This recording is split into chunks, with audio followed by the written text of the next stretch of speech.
Hello, and welcome to the This Happened Today in History podcast. I am your host, Mr. Miller. This podcast will cover a number of topics that happened on this date in history.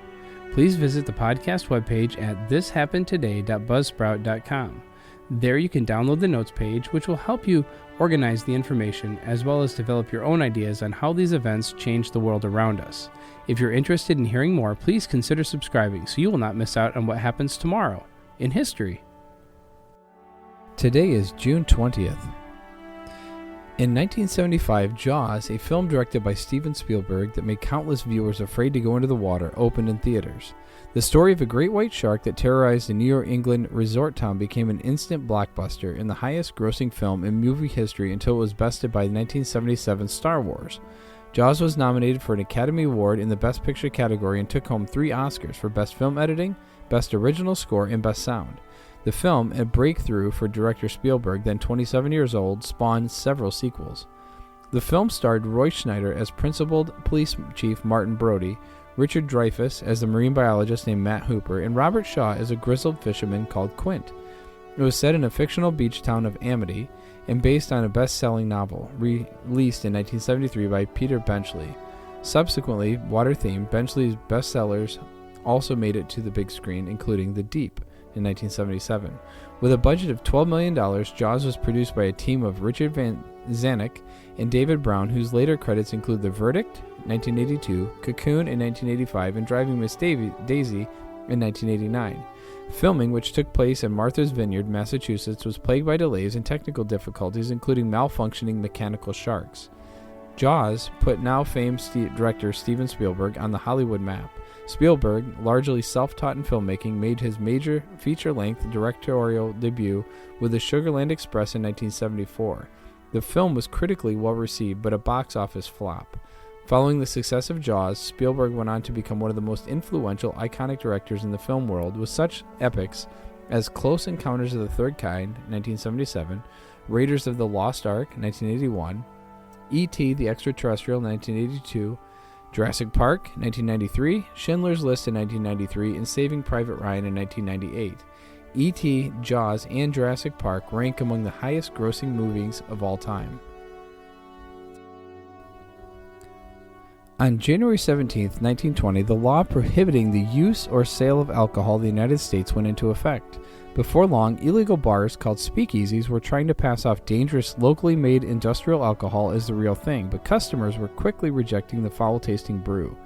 The people were demanding quality, authentic scotch and other liquor right off the boat.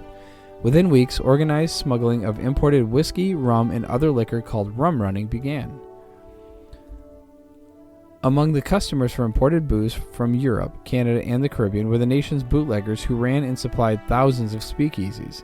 Tops among them were Big Bill Dwyer, dubbed King of the Bootleggers by the press, and mob bosses Charles Lucky Luciano in New York and Al Capone in Chicago. Liquor was smuggled in from any country where it was still legal, and the rum runners would then have to find new and unique ways to get it to their buyers. Shipments of whiskey from Great Britain traveled to Nassau in the Bahamas and elsewhere in the Caribbean before being smuggled to America's East Coast in New Orleans.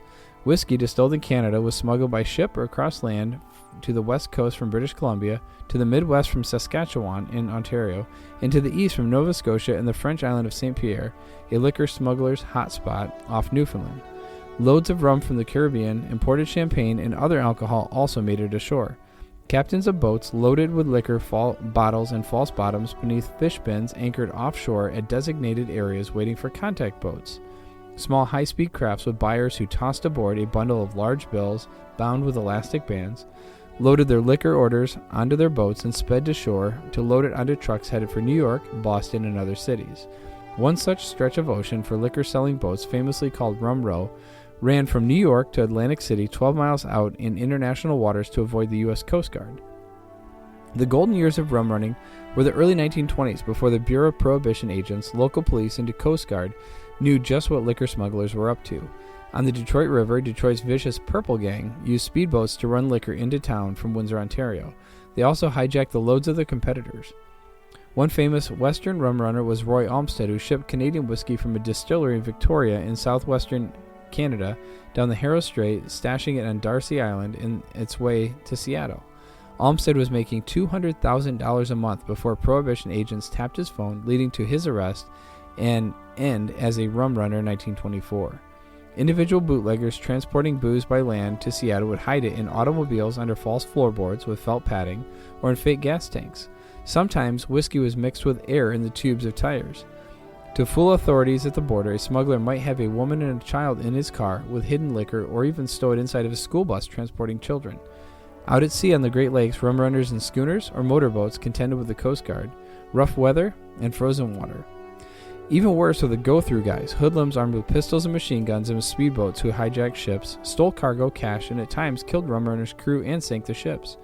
The fast-moving rum runners frustrated Coast Guard so much that by 1923 the Commandant William E. Reynolds asked the federal government for 200 more cruisers and 90 speedboats for patrols to catch up with the contact boats.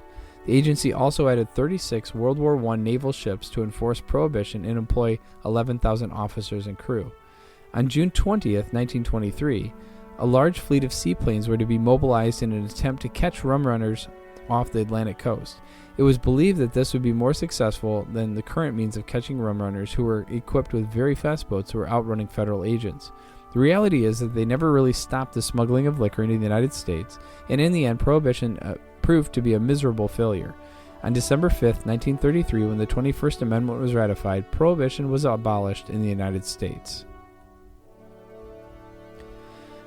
And finally, the need for ensuring quick and reliable communication directly between the heads of government of nuclear weapon states first emerged in the context of efforts to reduce the danger that accident, miscalculation, or surprise attack might trigger a nuclear war.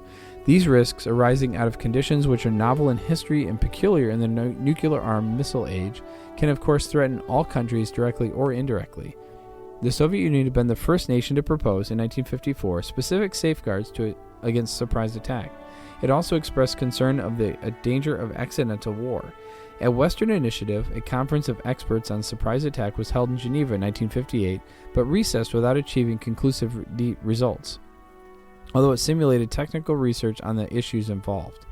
In its Program for General and Complete Disarmament in a Peaceful World, presented to the General Assembly by President Kennedy on September 25, 1961, the United States proposed a group of measures to reduce the risk of war. These included advanced notification of military movements and maneuvers, observation posts at major transportation centers and air bases, and additional inspection arrangements.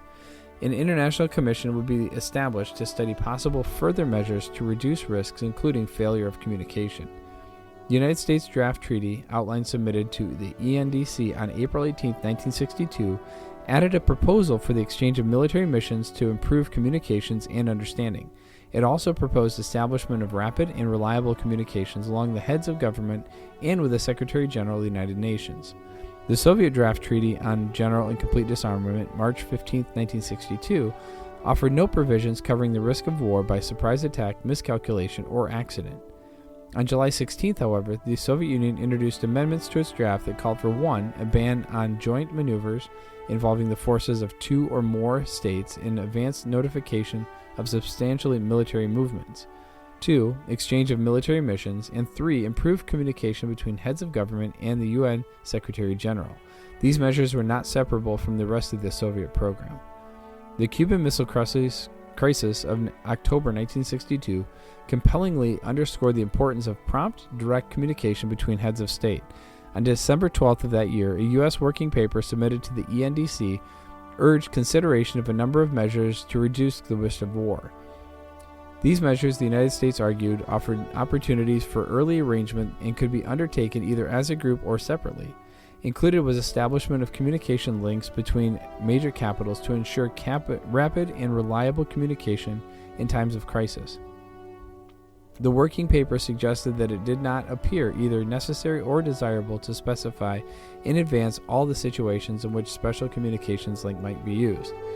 In the view of the United States, such a link should, as a general matter, be reserved for emergency use. That is to say, for example, that it might be reserved for communications concerning a military crisis which might appear directly to threaten the security of either of the states involved, and where such developments were taking place at a rate which appeared to preclude the use of normal consultative procedures. Effectiveness of the link would not be degraded through use or for other matters. And then on June 20th, 1963, at Geneva, the U.S. and Soviet representatives to the ENDC completed negotiations and signed the Memorandum of Understanding between the United States of America and the Union of Soviet Socialist Republics regarding the establishment of a direct communications link.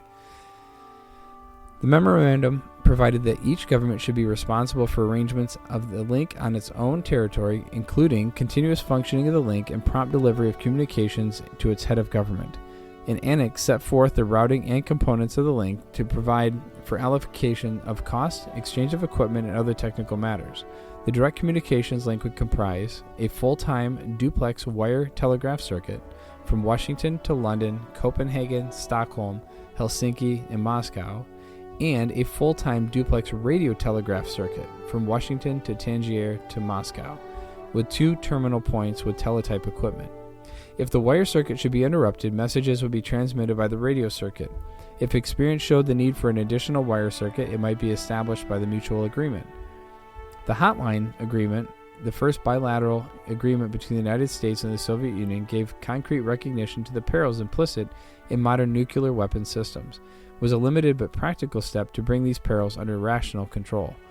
The communications link has proved its worth since its installation.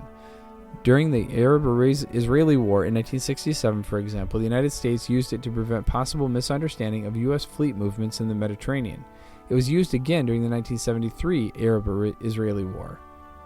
The significance of the hotline is further attested by the 1971, 1984, and 1988 agreements to modernize it.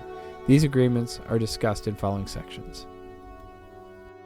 You have been listening to the This Happened Today in History podcast. I thank you for listening, and I hope that you have enjoyed learning about historical events from the past. Thank you to the following websites for their information regarding today's topics: ThePeopleHistory.com, Jaws on History.com, Rum Smugglers and Seaplanes on KarenSchulenberg.com, Hotline established between U.S. and Soviet Union at 2009-2017.state.gov. The music used as the background track for this podcast is Americana, created by Kevin MacLeod on Incompetech.com. If you enjoyed this information and would like to hear more, please consider subscribing, as this will keep the historical events in your feed in the morning for each day. I hope you have a great day.